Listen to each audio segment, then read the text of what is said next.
नमस्कार आदाब। कैमरामैन सरफराज खान के साथ मैं रिपोर्टर सैयद समीर हुसैन जैदी। आप देख रहे हैं MS24 न्यूज़। 8 जून 2022 को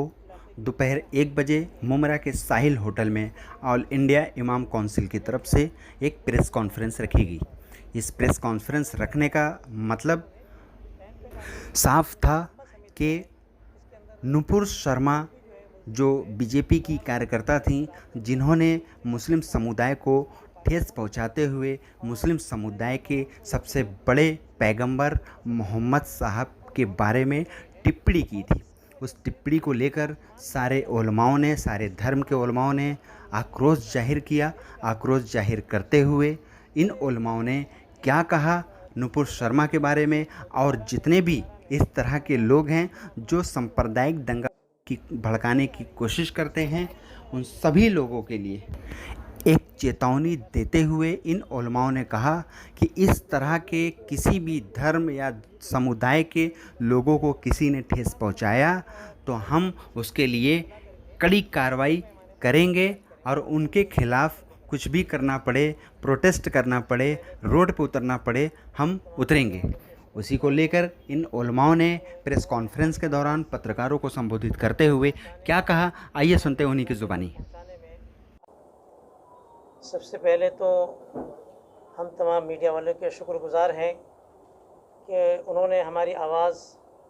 आवाम तक पहुंचाने और इंतज़ामिया तक पहुंचाने में अपना वक्त निकाल करके इस प्रोग्राम को, इस प्रेस कॉन्फ्रेंस को अटेंड किया है। और उसके बाद में दूसरे नंबर पे हम तमाम मसालिक के उलमा के भी शुक्रगुजार हैं, ख़ास तौर से जमात अहले सुन्नत से मौलाना जमाल अहमद कादरी साहब, मौलाना सगीर अहमद बरकाती साहब, और जमीयत अहले हदीस से मौलाना अब्दुल मतीन अब्दुल सलाम मदनी साहब, जमीयत उलमा से मौलाना मुंजिर साहब, वहदत इस्लामी से मुश्ताक बेग साहब, और PFI के जनाब अब्दुल मतीन शेखानी साहब, और इस्लामिक यूथ फेडरेशन से अशरफ भाई साहब तशरीफ़ लाए हुए हैं, और भी दीगर तंजीमों के नुमाइंदे मौजूद हैं। इन तमाम के शुक्रगुजार हैं कि उन्होंने ऑल इंडिया इमाम्स काउंसिल की तरफ से बुलाए गए इस प्रेस कॉन्फ्रेंस में शिरकत की। प्रेस कॉन्फ्रेंस का बुलाने का बुनियादी मकसद तो ये है, सबसे पहली बात तो ये है कि मज़हबी शख्सियात के ताल्लुक़ से इस्लाम का कॉन्सेप्ट बिल्कुल वाज़ेह है। कुरान करीम में अल्लाह पाक का इरशाद गिरामी है, वला तसुब्बुल्लज़ीना यदऊना मिन दूनिल्लाह, कि मज़हबी शख्सियात में से किसी को कोई बुरा भला न कहे। ख़ास तौर से अहले इस्लाम को मुखातब किया गया है कि आप किसी भी मज़हबी तक़द्दुसात को या मज़हबी शख्सियात को बुरा भला न कहें। इसलिए कभी भी मुसलमानों की तरफ से, बिलखुसूस मुसलमानों के मज़हबी नुमाइंदों और कायदीन की तरफ से किसी भी मज़हबी शख्सियात का और तक़द्दुसात का अपमान नहीं किया जाता है, और इसी को मुल्क, इंसानियत और आपसी भाईचारे के लिए बुनियादी और मरकज़ी उन्वान बनाया गया है। इसलिए कि मज़हब वो बुनियादी चीज़ है जिससे इंसान के दिलो दिमाग को ठेस पहुंचती है, और उनकी शख्सियात का तक़द्दुस और एहतराम ये बहुत ही मरकज़ी चीज़ है। इसी बुनियाद पर इस्लाम का ये भी कॉन्सेप्ट साफ़ है कि इस्लाम की मज़हबी शख्सियत, अज़ीम तरीन शख्सियत जो सारी इंसानियत के लिए रहमतुल लिल आलमीन है, जिसने पत्थरों को, जानवरों को और कम से कमतर चीज़ों को भी रहम का और अफ़्व दरगुज़र का उनके साथ मामला करने का हुक्म दिया है। इतनी अज़ीम तरीन शख्सियत जिसके बारे में पूरी दुनिया का इत्तिफ़ाक़ है, चाहे वो मुस्लिम राइटर्स हों या ज्यूश राइटर्स हों या क्रिश्चियंस हों या हिंदू राइटर्स हों, सब ने अपनी शख्सियात की जो लिस्ट बनाई है कि दुनिया की वर्ल्ड वाइड सबसे नंबर 1 शख्सियत अगर कोई है तो वो सरकार दो आलम सल्लल्लाहु ताला अलैहि वसल्लम है, पैगम्बर इस्लाम सल्लल्लाहु अलैहि वसल्लम है। अब ऐसी शख्सियत के बारे में कॉन्सेप्ट इस्लाम का वाज़े है कि नबी पाक सल्लल्लाहु अलैहि वसल्लम की गाली देना या आपका अपमान करना, आपकी तरफ कोई भी गलत बात मंसूब करना, इस्लाम में तो उसकी सज़ा सीधा यह है कि उसे कत्ल कर दिया जाए। लेकिन हम इस्लामी मुल्क में नहीं हैं, एक जमहूरी मुल्क में हैं।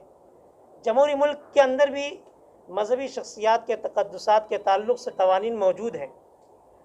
उन कवानीन पर अगर पाबंदी से और सही तरीक़े से अमल किया जाए तो मजहबी टकराव और किसी भी मजहबी शख्सियात का, धर्म गुरुओं का, किसी मजहबी नुमाइंदों का अपमान नहीं किया जाएगा। और इसकी वजह से जो मजहबी भावनाएं भड़काई जाती हैं, जिसके पीछे बहुत बड़ा एक सियासी खेल और बहुत बड़ा दूसरा एक फंडा चलता है, उन सब से इस मुल्क की हिफाजत होगी, मुल्क की तरक्की का एक रास्ता खुलेगा। लेकिन अफसोस की बात यह है कि मजहबी शख्सियात के ताल्लुक़ से जो कवानीन हमारे संविधान में मौजूद हैं उस पर अमल नहीं किया जाता है, और अगर अमल होता है तो वन साइड होता है। मैं ये कहने पर मजबूर हूँ कि ऐसे बहुत से केसेस होते हैं कि अगर हिंदू मज़हब के किसी चीज़ का अपमान किया जाता है तो अपमान करने वाला गैर हिंदू, चाहे वो क्रिश्चन हो या मुस्लिम्स हो, तो उसके ऊपर फ़ौरन एक्शन हो जाता है, केस बनता है, उसके ख़िलाफ़ क्या कहते हैं जो भी कानूनी कार्रवाई होती है बहुत तेज़ी से होती है। लेकिन इसके बरखिलाफ़ मुसलमानों के जो मामलात होते हैं और मुसलमानों की मजहबी शख्सियात का जो अपमान किया जाता है, उनके मकामात का अपमान किया जाता है, उनकी मस्जिदों के ताल्लुक़ से जो इक़दाम किए जाते हैं उसके ऊपर एक्शन लेने में ताख़ीर की जाती है। नतीजा ये होता है कि मुसलमानों के मजहबी जज्बात को, मजहबी सेंटिमेंट को ठेस पहुँचती है। उस ठेस के नतीजे में बहुत सारे इक़दाम होते हैं, एहतजाज होते हैं, मुतालबात होते हैं, फिर उसका मुखालफत होती है बाज़ हिंदू इंतहा पसंद लोगों की तरफ से या बाज़ दूसरे इंतहा पसंदों की तरफ से कि मुसलमान इस्लामी मुल्क बनाना चाहते हैं, फलां करना चाहते हैं, जबकि इन तमाम चीज़ों का जो मुतालबा रखा जाता है वो हमारे इस मुल्क के कानून में और संविधान में मौजूद है। उसकी बेस पर ये मुतालबात और एहतजाज होते हैं, लेकिन उन एहतजाजात को फिर फसाद की शक्ल दे दी जाती है और मुल्क के माहौल को ख़राब करने की कोशिश की जाती है। इसलिए हम इस मुल्क के अंदर किसी भी मज़हब के ताल्लुक़ से कोई भी ऐसा शब्द जिससे किसी भी मज़हब की शख्सियात का या किसी भी मज़हब के धर्म गुरु का, उनकी धर्म ग्रंथ का, मजहबी किताबों का अपमान हो, हम उसको बिल्कुल मुस्तरद करते हैं, उसको नकारते हैं। बिलखुसूस चूँकि हम मुसलमानों की नुमाइंदे हैं, ऑल इंडिया इमाम कौंसिल इस ज़िम्मेदारी को लेकर के मैदान में उतरी है कि मुसलमानों की मजहबी तक़द्दुसात की कानून के दायरे में रहते हुए हम हिफाजत करेंगे, और तमाम उलमा को, तमाम तंजीमों को, तमाम मुसलमानों को कानून के दायरे में रहते हुए इन हिफाजत के लिए खड़ा करना है हमें। इसलिए हमने पहली ही फुर्सत में 28 तारीख़ को यहाँ पर एक निवेदन दिया था और 30 तारीख़ को हमारी FIR दर्ज की गई और 31 तारीख़ को पंचनामा हुआ, और उसके बाद में यहाँ से हमें बताया गया कि हम बहुत ही जल्द नोटिस जारी कर रहे हैं। हमने मुमरा पुलिस स्टेशन से मुतालबा किया था कि जिस तरीके से और केसेस के अंदर तेज़ रफ्तारी के साथ में यहाँ पे कार्रवाई होती है, गिरफ्तारियाँ होती है, ऐसी इस मामले में भी बहुत तेज़ रफ्तारी से गिरफ्तारी की जाए। हमें इस बात पर खुशी है और हम मुमरा पुलिस स्टेशन के शुक्रगुजार हैं कि उन्होंने हमारी बात को सुनते हुए फौरी तौर पर सम्मन जारी किया। लेकिन इस कार्रवाई से हम मुतमईन इसलिए नहीं हैं कि उन्होंने FIR के बाद 22 दिन का टाइम दिया है। इस 22 दिन के अंदर मुल्क में कहाँ कहाँ इस मसले को लेकर फसाद फैल सकता है और कितने लोग जो उस किस्म की जहनीत रखते हैं उसके सपोर्ट में आकर के और ज़्यादा अपमानजनक बातें और मजहबी तक़द्दुसात के ख़िलाफ़ बातें कर सकते हैं, जिसकी वजह से फसादात फैल सकते हैं, मुल्क का अमन अमान ख़राब हो सकता है। इसलिए हमें इतना लंबा समय देने पर इत्मीनान नहीं है। हमारा ये मुतालबा है कि इसको